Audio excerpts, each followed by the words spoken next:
Bawal nga ba ang may tattoo dito sa cruise ship? So yan yung pag-uusapan natin ngayon mga kamarino. Alam naman natin na sa Pilipinas, may mga trabaho talaga na bawal ang may mga tattoo. At nung araw ay maigpit din talaga ang mga cruise line about sa mga tattoo. Pero ito may magandang balita para sa may mga tattoo na gusto magtrabaho dito sa cruise ship. Alam nyo ba na may mga cruise line na hindi na gaano maigpit about sa may mga tattoo? Pero ito tandaan natin na kahit ina-allow tayo na may tattoo, may guideline pa rin para sa may mga may tattoo.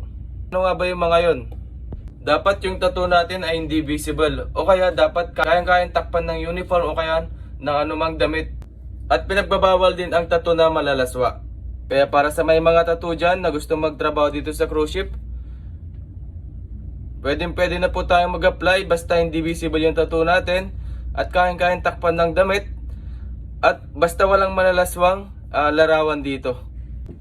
Pero tandaan natin mga kamarino, may mga agency or cruise line pa rin talaga na mahigpit about sa mga tattoo. Kaya pag nag-apply tayo, mas maganda kung magtanong tayo sa company na yon kung ina-allow ba talaga nila ang may tattoo. So ayun lamang mga kamarino, based sa aking experience at sa mga nakikita ko dito sa cruise ship, ay ina-allowed na po yung may mga tattoo dito.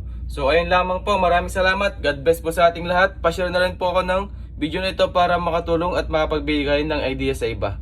Yun lamang, maraming salamat mga kamarino.